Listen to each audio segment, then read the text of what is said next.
So now we're going to go ahead and go over the review for chapter 6.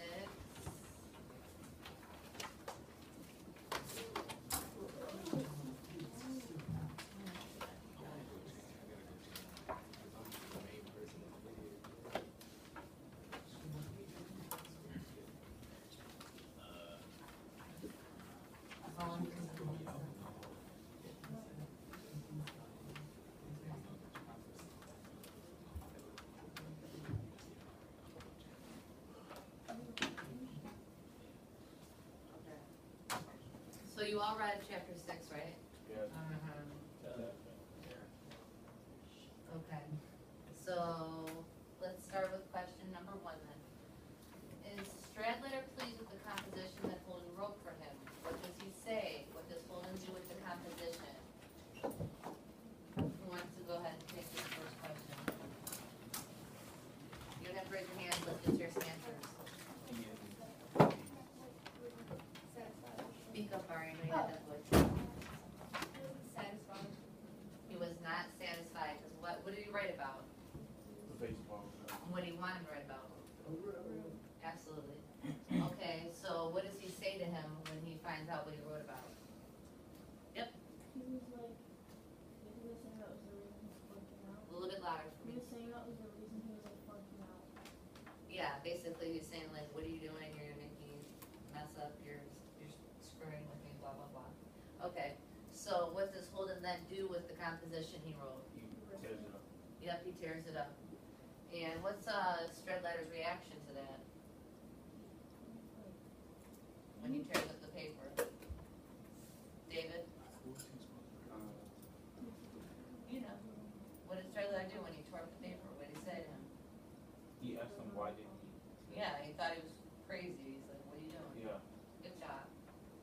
All right. Here's the next question. What does Stradlater say about his date with Jane Gallagher? Where did they go? What does Holden suspect happened? And why is he so angry? So, Stradlater, his roommate, says, what about the date with Jane Gallagher? First of all, what does he call Jane? Jane, yeah. He doesn't even know her name. All right, where did they end up going? They were sitting in a car all night, okay. Where were they supposed to go originally? Why didn't they go? Yep, she had curfew. So what does Holden suspect happened, and why is he so angry? He thought they had sex. Yeah, so he respects Jane, and he's ticked off because he knows what kind of guy Stradlater is, and he's thinking something happened. So after this is going on, what name does Holden call Stradlater, repeating it over and over again? And he actually tries to take a swing at him and kind of misses him because he's not like a really tough guy. Holden isn't, but he was angry. What was he calling him? Yep, over and over. What does Stradlater do in response? Over here, guys. What does Stradlater do in response if you call him a moron? He hit him. Huh? He hit him. Yeah, he hit him. He hit him a couple times. What happened to him? He got what? A bloody nose. Yep, good job. And also, where does Holden go after his confrontation with Stradlater? Not one of his favorite people. To actually. Yeah. He kind of barged in, and was he well received? Did he want to hang out with him at that time? What do you want to know? That's all I cared about is what happened in the fight. Okay. So right now, we're going to go ahead and watch this 60-minute or 60-second video clip on this lady talking about the story again. The old lady we're talking about, right? Who is she? The same one. Yes, sir, boss. Yeah, Mr. Fox's girlfriend. All right, so you want to hit the lights? All right. In the next 60 seconds, we're going to talk about 4 motifs. That's right, 4. That's because they all work to support the same theme.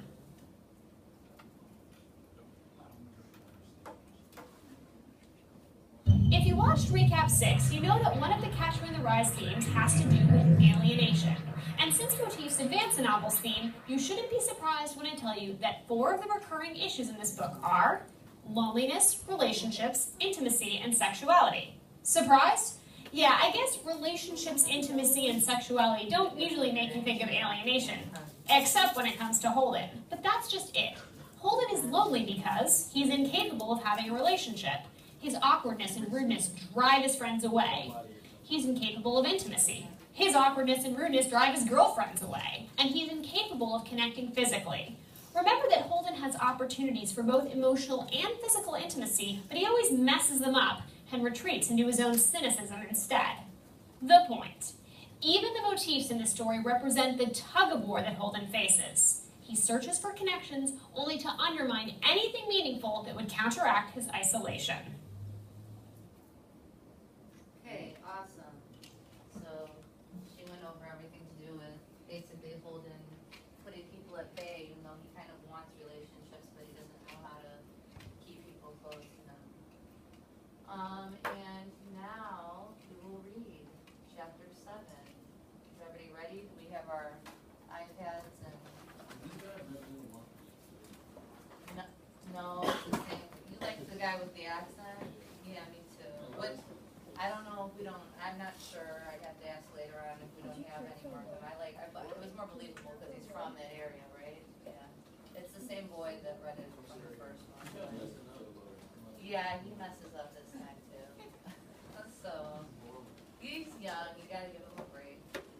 Alright, so we're gonna play this, everybody, can you hit the lights? Thank you. So everybody has their books ready or their iPads. Does anybody need a book or an iPad? We're all reading. Everybody's reading. Okay. All right, kids. Chapter 7. Chapter 7, everybody. All right, here we go. Chapter 7. A tiny bit of light came through the shower curtains and all from our room, and I could see him lying in bed. I knew damn well he was wide awake. "Ackley," I said, "you awake?" "Yeah." It was pretty dark, and I stepped on someone's shoe on the floor and damn near fell on my head. Ackley sort of sat up in bed and leaned on his arm. He had a lot of white stuff on his face for his pimples. He looked sort of spooky in the dark. "What the hell are you doing anyway?" I said. What do you mean, what the hell am I doing? I was trying to sleep before you guys started making all that noise. What the hell was that fight about anyhow? "Where's the light?" I couldn't find the light. I was sliding my hand all over the wall. "What do you want the light for? Right next to your hand." I finally found the switch and turned it on. Old Ackley put his hand up so the light wouldn't hurt his eyes. "Jesus," he said. "What the hell happened to you?" He meant all the blood and all. "I had a little goddamn tiff with a strand ladder," I said. Then I sat down on the floor. They never had any chairs in the room. I don't know what the hell they do with their chairs. "Listen," I said. "Do you feel like playing a little canasta?" He was a canasta fiend. "You're still bleeding, for Christ's sake. You better put something on it." "It'll stop. Listen, you want to play a little canasta, or don't you?" "Canasta, for Christ's sake. So you even know what time it is by any chance?" "Well, it isn't late. It's only around 11:30. Only around," Ackley said. "Listen, I gotta get up and go to Mass in the morning. For Christ's sake, you guys start hollering and fighting in the middle of the goddamn... What the hell was the fight about anyhow?" "It's a long story. I don't want to bore you, Ackley. I'm thinking of your welfare," I told him. I never discussed my personal life with him. In the first place, he was even more stupid than Stradlater. Stradlater was a goddamn genius next to Ackley. "Hey," I said, "is it okay if I sleep in Eli's bed tonight? He won't be back till tomorrow night, will he?" I knew damn well he wouldn't. Eli went home damn near every weekend. "I don't know when the hell he's coming back," Ackley said. Boy, did that annoy me. "What the hell do you mean you don't know when he's coming back? He never comes back till Sunday night, does he?" "No, but for Christ's sake, I can't just tell somebody they can sleep in his goddamn bed if they want to." That killed me. I reached up from where I was sitting on the floor and patted him on the goddamn shoulder. "You're a prince, Ackley kid." I said that. "You know that?" "No, I mean it. I can't just tell somebody they can sleep in..." "You're a real prince. You're a gentleman and a scholar, kid," I said. He really was, too. "Do you happen to have any cigarettes by any chance?" "Say no, or I'll drop dead." "No, I don't, as a matter of fact. Listen, what the hell was the fight about?" I didn't answer him. All I did was I got up and went over and looked out the window. I felt so lonesome all of a sudden. I almost wished I was dead. "What the hell was the fight about, anyhow?" Ackley said for about the 50th time. He certainly was a bore about that. "About you," I said. "About me, for Christ's sake?" "Yeah. I was defending your goddamn honor. Stradlater said you had a lousy personality. I couldn't let him get away with that stuff. That got him excited. He did? No kidding, he did? I told him I was only kidding, and then I went over and laid down on Eli's bed. Boy, did I feel rotten, and I felt so goddamn lonesome. This room stinks, I said. I can smell your socks from way over here. Don't you ever send them off to the laundry? Well, if you don't like it, you know what you can do, Ackley said. What a witty guy. How about turning off the goddamn light? I didn't turn it off right away, though. I just kept laying there on Eli's bed, thinking about Jane and all. It just drove me stark, staring mad when I thought about her, and Stradlater parked somewhere in the fat-ass Ed Behnke's car. Every time I thought about it, I felt like jumping out the window. The thing is, you didn't know Stradlater like I knew him. Most guys at Pensy just talked about having sexual intercourse with girls all the time, like Ackley, for instance, but old Stradlater really did it. I was personally acquainted with at least 2 girls he gave the time to. That's the truth. Tell me the story of your fascinating life, Ackley kid, I said. How about turning off the goddamn light? I gotta get up for mass in the morning. I got up and turned it off if it made him happy. And then I laid down in Eli's bed again. What are you gonna do, sleep in Eli's bed? Ackley said. He was the perfect host. Boy. I may not. Don't worry about it.